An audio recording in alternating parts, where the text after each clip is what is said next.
Bom, então comprovada a eficiência da nossa cuba ultrassônica, você vai deixar lá o material. Esse material ele fica nessa cuba em média quanto tempo?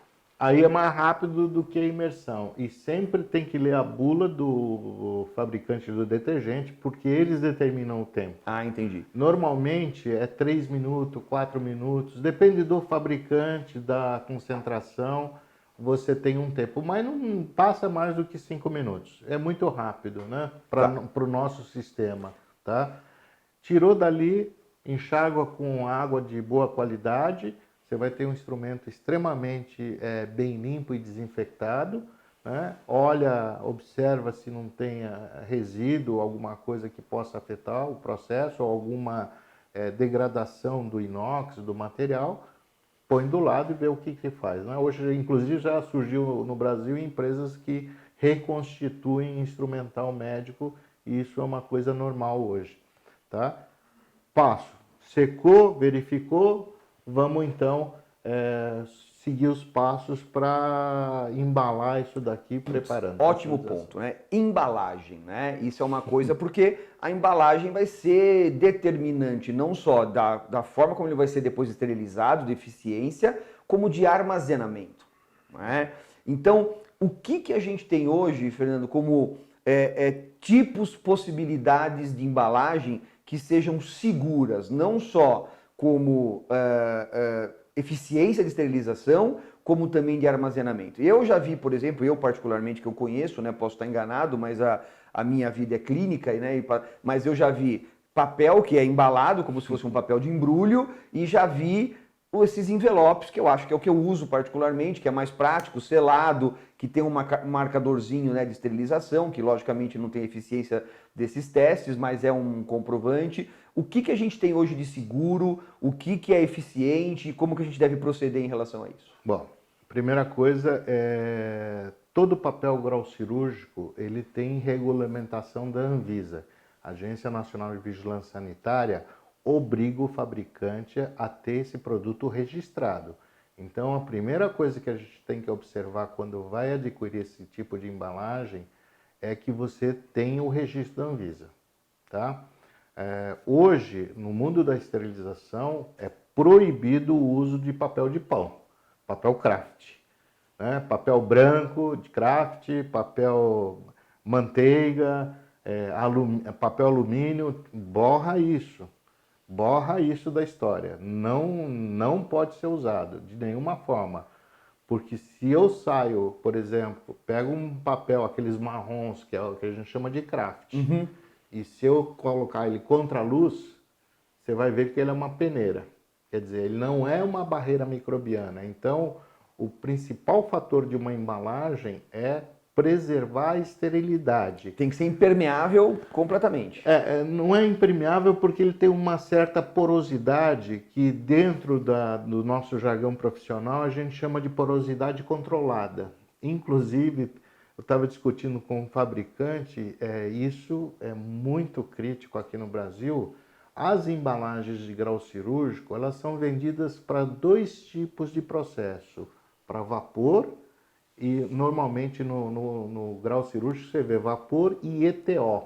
ETO é um gás que provém do petróleo, da espuma de petróleo.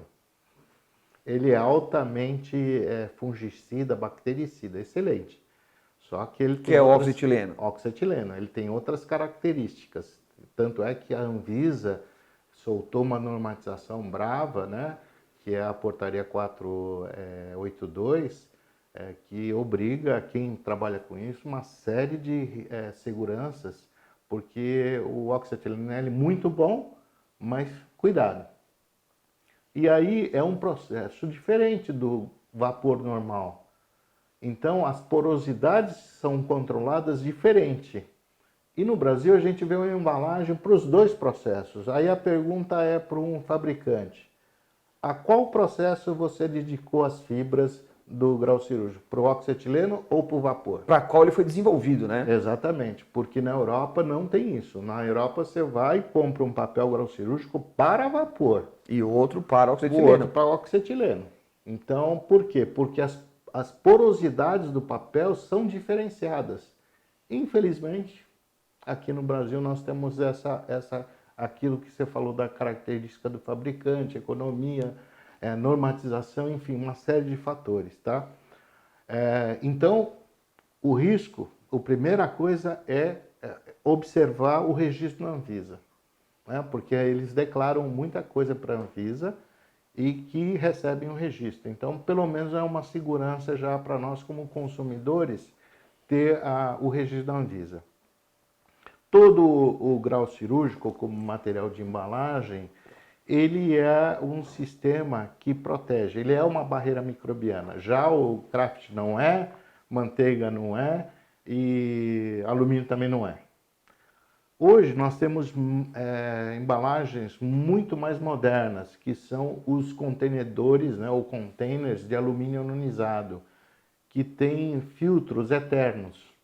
Os filtros são em forma de um labirinto, né, porque o micro-organismo ele paira ou funciona sempre em linha reta. Um micro-organismo não procura, ele não anda em zigue-zague procurando um buraquinho para se enfiar. A função dele é andar reto e bateu em alguma coisa, ele para. Esses filtros desses contenedores são eternos. Então, é uma embalagem que ela é cara no início, mas ela dura para a vida inteira. O grau cirúrgico, e isso é importante frisar, é uso único. Não pode reprocessar. Você reprocessou, ele perde a característica de barreira microbiana. Então, o risco no segundo uso é violento. Você pode estar oferecendo. Eu já vi, infelizmente, muita gente usando o grau cirúrgico 2, 3, 4 vezes. Nossa, isso nunca me passou pela cabeça que alguém pudesse reaproveitar um envelope de, de grau. Mas, infelizmente, olha, tem de tudo nessa terra. E eu já vi bastante. Tá? Como a mesma coisa, nós brigamos hoje na área hospitalar pelo uso do tecido, né? O algodão. Ele não é uma barreira microbiana. As tranças dele têm furos imensos. Só para você ter noção, um cabelo nosso tem uma espessura entre 5 e 8 microns. Né? Uhum. A trama de um tecido tem 180. A pergunta é, passa ou não passa? E aí, não era comum você lembrar, né, de você ver o pessoal abrindo, né, kits cirúrgicos em tecido, né, em campos de tecido. Né? Infelizmente. E hoje tem uma norma no Brasil que a gente trouxe importada da ISO mundial, né? E isso foi em 2006, que é a NBR ISO 11607-1, que é embalagens para materiais estéreis, onde ela recomenda que o papel grau cirúrgico quando usado tem que ser em 2. Porque a embalagem primária, vamos chamar assim, onde você coloca o teu instrumental, ela vai preservar a esterilidade do material. A segunda embalagem, que você coloca esse envelope dentro de outro, vai dar garantias da esterilidade do primeiro. Então, isso em termos de armazenamento. Em termos de armazenamento e de procedimento, porque na hora que isso chega para o profissional da saúde, ela vai rasgar a primeira embalagem, que é a secundária, e oferecer para você, como profissional, um material totalmente estéril no campo de atuação teu. Como vem as embalagens de implante, agulhas de sutura. Exatamente. Então, isso tudo não leva risco biológico para você e nem para o teu paciente, segurança, tá? Utilizou isso daí, joga fora, não pode mais ser aproveitado, tá? O contenedor de alumínio ionizado, esse você põe, lava de novo, mesmo procedimento instrumental, reusa e vai embora. E extremamente importante as embalagens metálicas sempre furadas, né? Sempre tem que ter... Elas têm que ser, pelo amor de Deus, perfuradas por causa do processo de esterilização. As bandejas que se oferece para suporte do teu instrumental, essas não são necessários serem perfuradas. Porque elas são fechadas, né? Exatamente. Mas se você vai usar, não me use em marmita, pelo amor de Deus, de alumínio, porque essas marmitas eu já vi bastante, o pessoal chegava a colocar fita crepe em volta. Isso era do meu tempo de faculdade. Isso era do meu tempo de faculdade. Tempo da estufa ainda, pô. O agente esterilizante não tem contato com o material. Então a pergunta é: o que você está fazendo? Esterilizando não é. Isso é de outros tempos. É né? de outros tempos. Então isso já caducou, faz muitas gerações aí. Então hoje, se eu vou colocar o instrumental numa caixa, eu tenho que colocar na caixa perfurada e essa caixa dentro de um grau cirúrgico ou de Que um vai protegê-lo, SMS, isso. né? Uhum. Hoje a gente tem SMS, tecidos não tecido, tá? Não confunda TNT com SMS. O SMS, ele é um tipo de embalagem que ele tem 3 camadas, né? Por isso se chama SMS, Spoon Bonder, Melt Bonder e Spoon Bonder. Então você tem as camadas externas que são spoon são para dar resistência mecânica na embalagem. E a embalagem melt é um tipo de filtro absoluto de retenção de 99,9997%. Então não passa nada. Mas ele é uma fibra que dá porosidade controlada para que o agente esterilizante, o vapor, entre e saia para a secagem do material. Tá? E também ser usada dupla. Então, vou embrulhar uma caixa, primeira, segunda, dentro da autoclave. Tá? Vai oferecer ao profissional, primeira embalagem, o que a gente chama de circulante dentro do hospital, o teu assistente abre e vai te oferecer uma embalagem que permanece estéril. Ou vai depositar sobre o campo que está no estéreo. Tá? Esse é o SMS. E ele é passível de esterilização. As fibras suportam. Já o TNT, ele é um material que, ele não é barreira microbiana. Esse é um grave problema. Essa é a confusão que o pessoal tem visto fazer. Ele não é barreira microbiana como o SMS. Tá? Ele serve para a gente ter nossos procedimentos aqui, como um jalé, serve. Tá? E com uma gramatura grossa, né? E uma gramatura acima de 50, né? O ideal seria a gramatura acima de 60, né? Esse é o ideal. Que nem as embalagens de SMS. É sempre acima de 60 gramas por metro quadrado. E o TNT, ele não também, esses materiais são todos de uso único. Usou, joga fora. Joga fora. Não pode reprocessar. Tá? Deixa eu ver que mais embalagens nós temos. O Tyvek, né? Para quem não conhece Tyvek, se alguém já viajou de avião, é aquele material que põe a etiqueta do avião, que depois para tirar um inferno, aquilo é Tyvek. Tá. O Tyvek, ele é muito nobre, ele foi desenvolvido para esterilização a baixa temperatura. Né?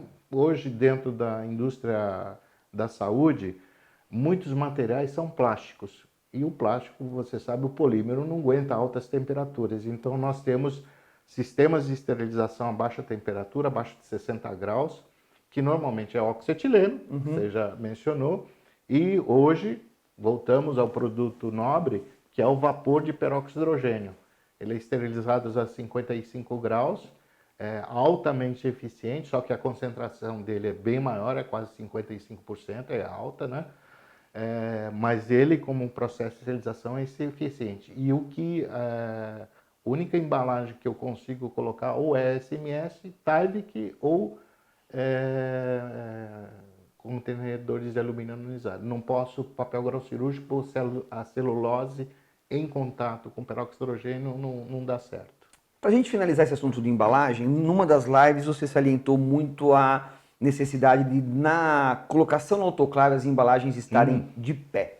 Explica isso por quê, porque isso é uma coisa interessante e que a gente acaba errando muito quando não conhece o porquê disso. Isso aí, na realidade, com a criação em 2006 da normatização europeia EN 13060, que é a fabricação e foi feita uma divisão dos equipamentos que se usam de esterilização na odontologia internacional, foi dividido em 3 tipos de equipamento.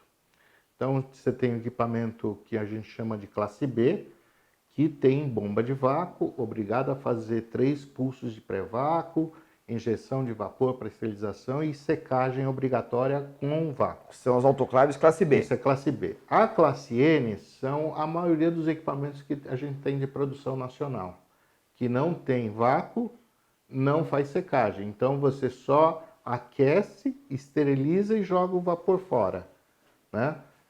Isso é chamado classe N. E o classe S são equipamentos mais genéricos, porém que pelo menos tem um pulso de vácuo e secagem com bomba ou outro sistema. Por isso chama classe S de Que é o que mais tem no simple. Brasil aqui. O N é o mais É o mais que tem no Brasil, é mesmo? O classe N. Que não faz secagem? Nenhum faz secagem. E isso é um risco também, porque quando você não tem o material seco e você tira isso para o ambiente, a umidade que está na superfície, ela vai captar o Mais que tem chance em de suspensão. contaminação, eu fico imaginando, Exatamente, né? porque É uma esponja, né? Aquilo. a umidade é que nem se a gente olhasse uma caverna, o grau cirúrgico, ele é dessa forma, ele é um corpo cavernoso. Se a gente pudesse olhar no microscópio, ele é um corpo cavernoso. A umidade, a água, né, leva, que nem um rio, leva os barquinhos cheios de micro-organismos para dentro do material. Então, o risco é imediato. Tirou da autoclave e o ar teu Está contaminado. contaminado, Não tem existe como, né? material em suspensão, né? Muito, né? Eu fiz um trabalho que a gente apresentou no Congresso Mundial da Holanda o ano passado, de esterilização. No Brasil não existe um quesito de controlar particulados em suspensão. E esse estudo foi ferrenho, porque dentro de uma sala cirúrgica, eu comparei com a indústria farmacêutica, rapidinho vou dar essa explicação, para vocês entenderem o risco do particulado em suspensão. No Brasil, a única norma que a gente acha sobre particulado em suspensão é para a fabricação de injetáveis, né?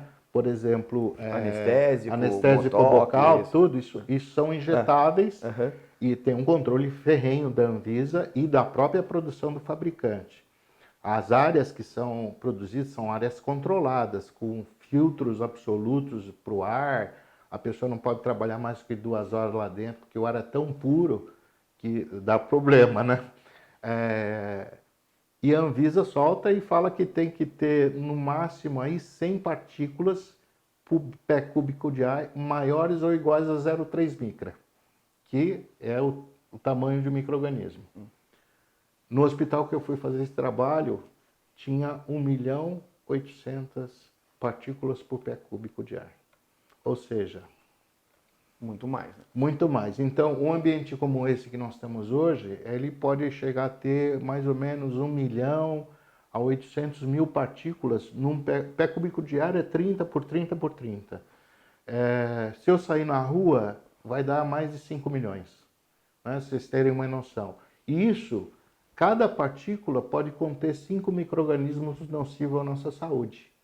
Nossa avó já falava, não leve crianças em hospital, porque o hospital é ambiente contaminado. É ambiente contaminado. Então, quando a gente tem esses conceitos, Garófalo, o pessoal tem que começar a ter procedimentos de cuidado.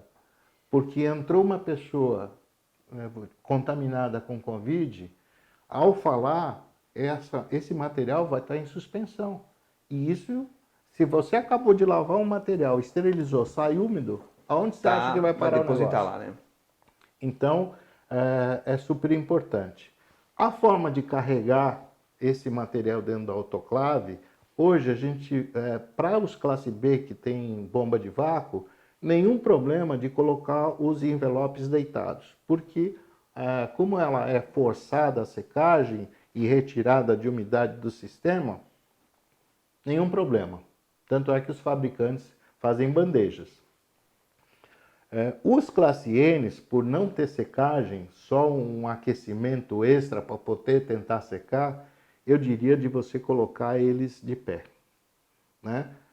E aí tem aquela velha canção, né? Papel, papel, filme, filme. Papel, papel, filme, porque os filme. envelopes ele tem uma parte plástica, o filme e o papel, não é Se isso? eu colocar papel com um filme grudado, a umidade que se produz dentro do filme vai umedecer e você não vai secar, porque ela não seca. Então, quando você retirar isso, vai estar úmido o grau cirúrgico e isso é um fator de contaminação. Então, o colocar de pé facilita, é que nem um varal de roupa, né? Como é que você faz para secar a roupa? Você não coloca no varal Sim. e estende? O papel grau cirúrgico é a mesma função.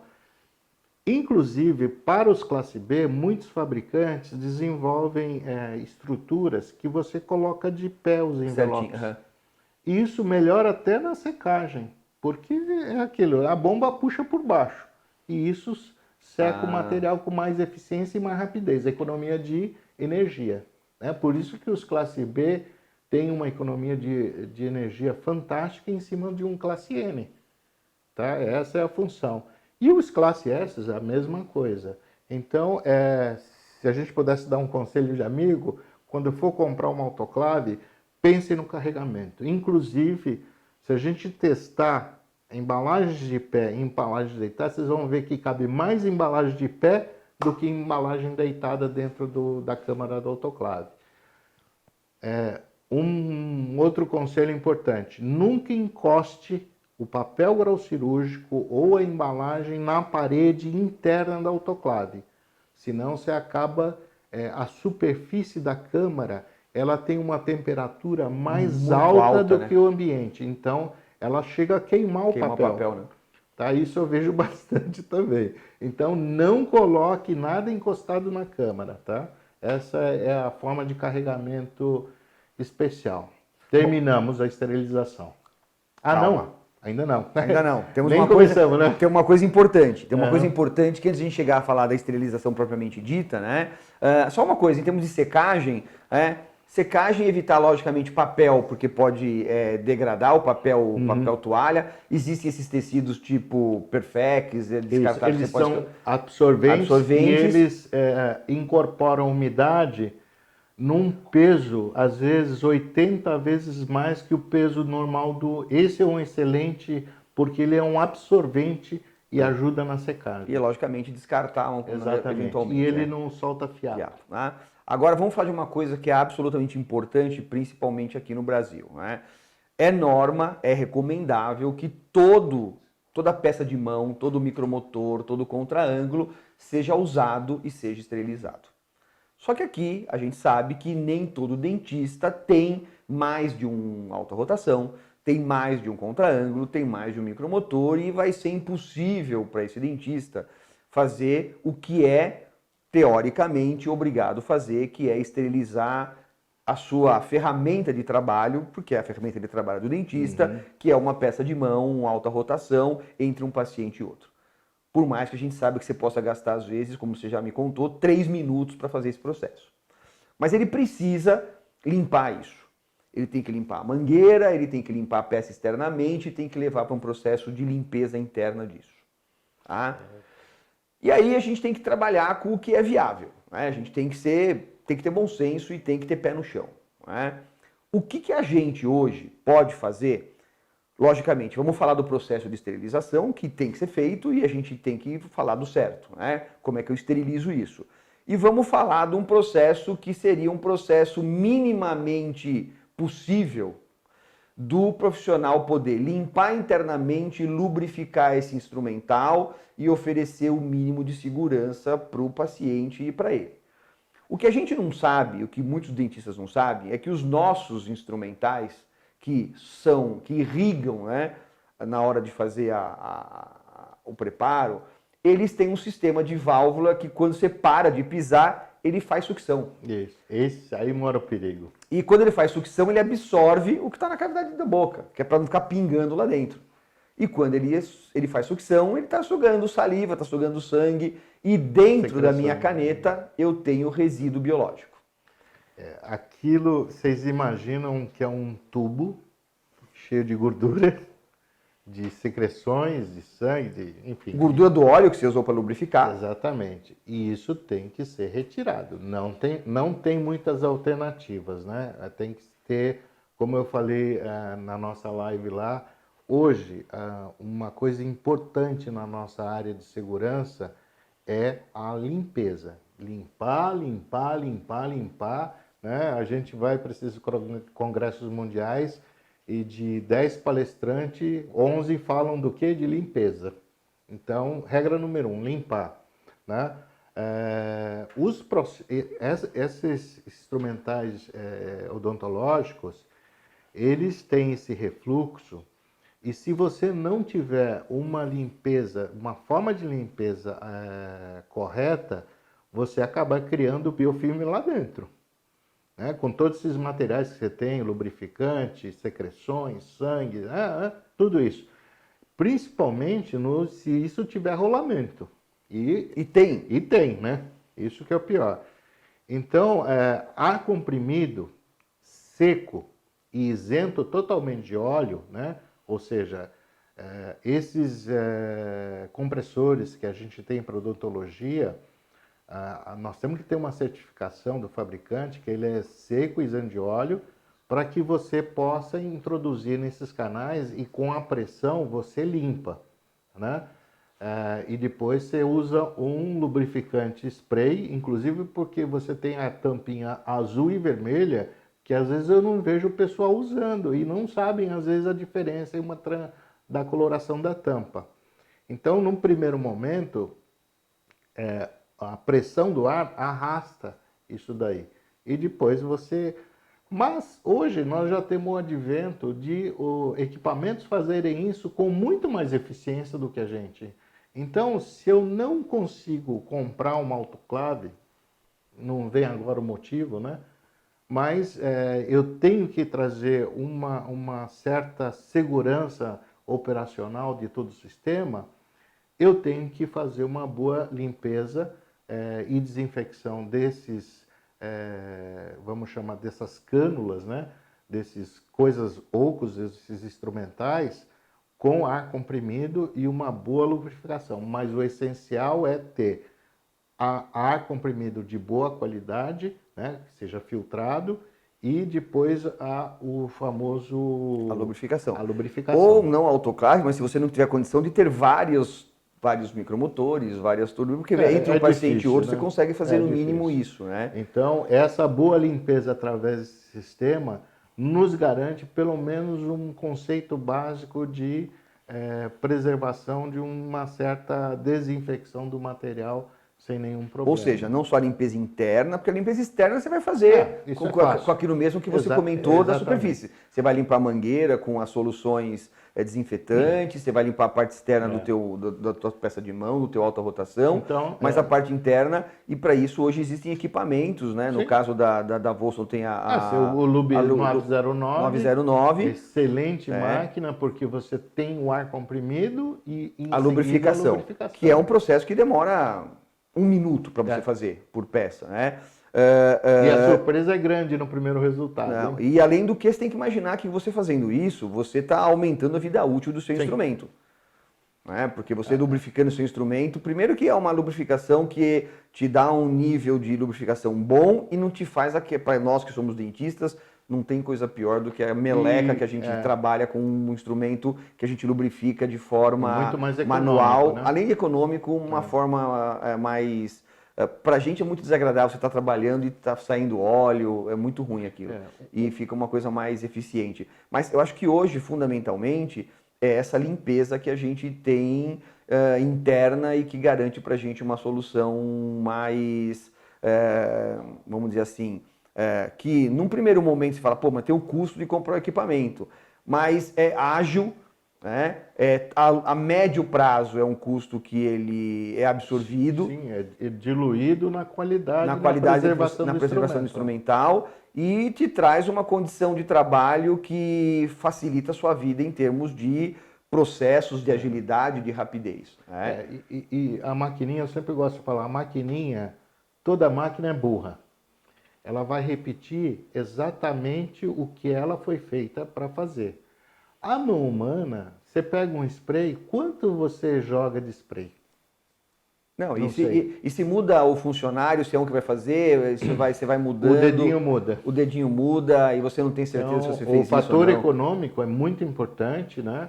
Porque você acaba criando uma economia de óleo, de lubrificante, economia de água, porque você não exagera tanto, economia de ar comprimido. Então, tem uma série de fatores que você tem ali, uma boa limpeza, né? Porque ele tem uma pressão controlada muito boa. Então, se eu não tenho cão, vamos caçar com o gato, coitado, né? O exemplo do Lube 909 é importante para a odontologia hoje, né? Lá fora é drástica, comumente usado. É vamos obrigatório, usar. né? É obrigatório. Mas eu acho que isso é uma coisa que, por exemplo, eu tenho um amigo, foi colega meu de turma e que recentemente voltou para o Brasil, e para ele foi um absurdo ele imaginar, falar assim, mas como assim o dentista não esteriliza, no Brasil não se esteriliza o alta rotação, né? E a gente é muito difícil a gente conceber que a gente toma conta de um monte de coisa, né, de instrumental, e justamente aquilo que a gente usa em todo paciente o tempo todo, ou seja, o que tem maior poder de contaminação, a gente não esteriliza. O procedimento é ficar, acho que 30 segundos com ele ligado após o uso, né? O máximo que a gente faz é isso, né? É a gente usar, né? Antes de começar, fazer isso. Isso não traz a garantia. De uma limpeza efetiva dentro das tubulações, dentro dos rolamentos, tem tudo isso daí. Então a gente pecava e peca muito nisso, e a partir desse, acho que esse momento trouxe ainda acendeu uma luz de emergência muito grande sobre esse aspecto.